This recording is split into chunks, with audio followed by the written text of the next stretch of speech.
We're here at the final date. Going to meet here with Courtney at Amber Creek Counseling Center. Be as part of our date and see where we kind of want to leave things and see where we're going with this. So yeah, this is the last date. So this is Amber Creek Family Counseling and Psychiatry. We handle individual, family, and couple counseling here. We provide opportunities for families to come in and to receive a wide range of supportive services, including medication if necessary. Hi guys. How's it going? Good. I'm Chris. Hi Chris, I'm Chris. Hi, I'm Courtney. Hi, Courtney. Nice to meet you. Have a seat. Thanks for coming. Thanks for having us. Yeah. Thank you. So, this clinic, I don't know if you guys were told very much about it, but we do marriage and family therapy here. We work with individuals and couples, and for you guys, sounds like you've been through an interesting journey here recently. Therapy together already. A little bit. So, tell me where you guys are today. How are things going right now? Go for it. No, Things are good. I think we're just kind of trying to figure out what's next for us after this whole process. So, yeah, things have been good. Okay. So we see a lot of different kinds of people come through the door. We get people that are here for premarital issues because their relationship is starting to ramp up and get a lot more serious, and they'd like to get some indicators and some kind of reassurance that things are going okay, talk about important topics. We also get a lot of people that are dealing with addictions, pornography addictions, substance abuse addictions, different things that would complicate the marriage relationship and infidelity. It's surprising just how often people are dealing with emotional affairs now because of social media. People will be leaning to Facebook and email and their friends online and things as a place for their comfort and connection instead of their partner, either because they're fighting with their partner or they never developed that kind of a connection beforehand. And so a lot of times people will come in saying, well, we just feel distant, we feel really cut off, and I don't know how to make this closer. And one of the ways that we do that is we help them to establish their partner as their primary source of attachment, their main connection. And then everything that they do from then on forward flows better. They end up feeling more connected. They feel more able to tackle problems when they come. Their relationship doesn't just become something that they have to do. It becomes something that they glean from, they benefit from. Yeah. Have either of you ever been through like a counseling session or anything before? Yes, definitely. Yeah. Okay. I haven't. You haven't? Okay. Never. Yeah, he's new to this. He was a little worried. I had to calm his nerves last week. He really was. It's like nothing to be afraid of. Because I think it's liberating to be like, do you know what? I need help. I can't do this on my own. I need to talk to someone.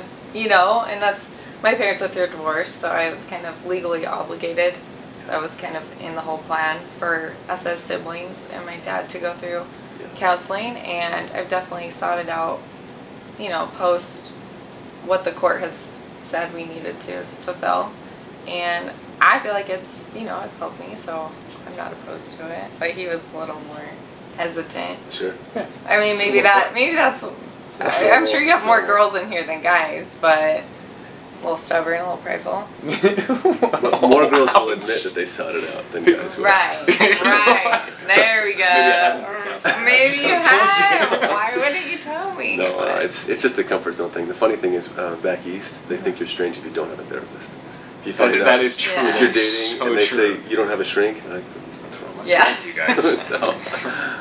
So it's just a different paradigm. People grow up with it different. So anyway. But I was just curious to know if it had been a positive experience or anything for you guys before. I know that coming in front of cameras anyway is you know, the whole show has been a challenge, but completely. the idea of having you know, someone else kind of talk you through or coach you through anything that you're going through, it can be really, really hard. And I didn't know what your comfort levels were, but I appreciate how open you've been. I think that's huge. Pretty good at that. Pretty good at being open. Yeah, sometimes. I'm like an open book. Oh my God. You can ask me whatever. Sure. Now, both of you have had multiple relationships in the past, right? Mm-hmm. And both of you are actively hoping to have something stick, you know, to have a permanent something soon. Yeah. I'm just curious, do you both feel that commitment struggles have been something that you've dealt with, or has it been an issue so far of just trying to find the right time, the right person, or have you felt like commitment problems have ever like snuck in and made it more difficult for you? Do you want me to go first? You go first with this one. With commitment problems, I guess for me, I don't like to waste my time on something I don't see going for a long, like you can date someone for a little bit, but then you kind of know. I don't think it's commitment for me, but it is really finding the right person that I want to continue a long-term relationship with. And so I wouldn't necessarily say I'm afraid of committing. I mean, in the back of my head, my parents are divorced. That's very common. Both my parents are remarried, and that's sometimes scary for me to think about. Is I don't want to put myself in a situation, to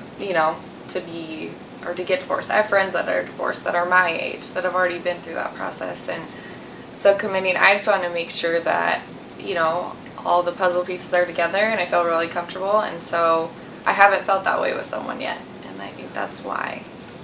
So I'm just not the right person yet. I've kind of been there too. I mean, my parents are happily married, been married for a long time.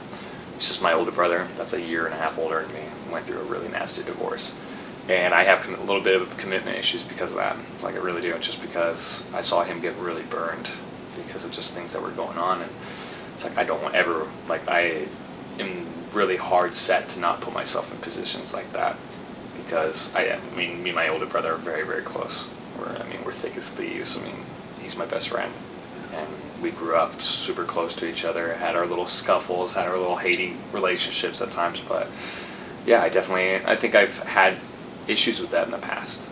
I definitely have had issues with that in the past, because it's just hard to see him go through that, and to put myself in a vulnerable position to go through that possibly as well. But I just learned to never even think of that as an option, divorce, or it's just working together as a team to make sure that doesn't happen, and find that person you want to treat like your partner, or like you want to treat like a teammate.